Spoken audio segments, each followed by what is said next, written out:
पाकिस्तानी ख़वातीन ने अपनी काबिलियत, इस्तिक़ामत और अज़्म की वजह से ख़ुद को मुमताज़ किया। Army chief general Syed Asim Munir की ASP शहरबानो नकवी से मुलाकात में गुफ्तगू। खातून पुलिस ऑफिसर की पेशा वराना महारत की तारीफ़ की। शहरबानो ने इचरा लाहौर में खातून को मुश्तइल हुजूम से बचाया था।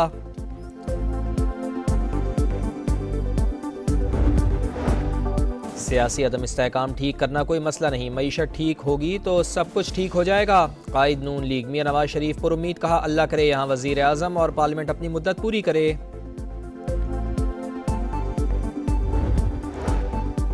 सुन्नी इत्तेहाद काउंसिल को मखसूस नशिस्तें मिलेंगी या नहीं, इलेक्शन कमीशन ने फैसला महफूज कर लिया। नून लीग, पीपल्स पार्टी, MQM और JUI फे की मुखालिफत। सुन्नी इत्तेहाद काउंसिल का एक ख़त मौजूद है, लिखा है हमने इंतखाब लड़ा, ना ही कोई लिस्ट दी। चीफ इलेक्शन कमीशन का इंकशाफ मौक़िफ़ अपनाया। सुन्नी इत्तेहाद काउंसिल ने फहरिस्त नहीं दी, मुकर्ररा वक्त के बाद नई फहरिस्त नहीं दी जा सकती। लिस्ट देने वाली जमातों में सीटें तकसीम हो सकती हैं। सुन्नी इत्तेहाद काउंसिल के वकील अली जफ़र बोले, फहरिस्त इसलिए नहीं दी कि जीतने का मालूम नहीं था, अब हालात बदल गए हैं।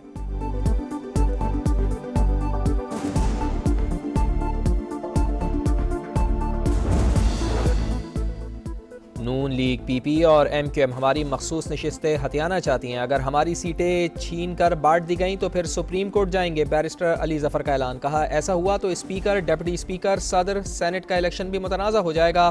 बैरिस्टर गौहर बोले, इलेक्शन कमीशन को अवामी नुमाइंदों का एहसास करना होगा।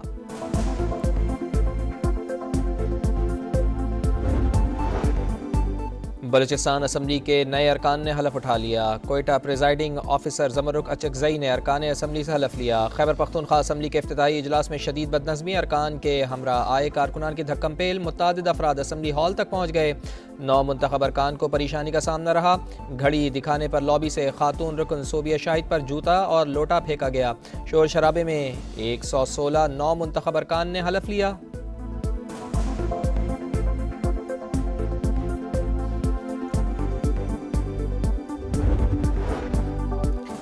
वायरल ऑडियो पर तर्जुमान गवर्नर सिंध की वजाहत आ गई, कहा ऑडियो कामरान टिसोरी की है लेकिन कुछ चीज़ों को सियाक़ व सबाक़ से हटाकर पेश किया गया।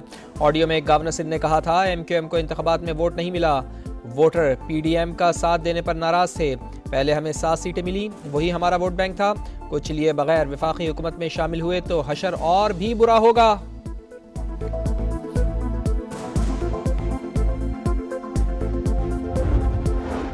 और आईनी तौर पर 21 दिन में इजलास बुलाना चाहिए, कानूनी माहिरीन इस पर मुशावरत कर चुके हैं। वज़ीर आला सिंध की गुफ्तगू, कहा मरियम नवाज ने सिर्फ ऐलान और हमने काम करके दिखाया।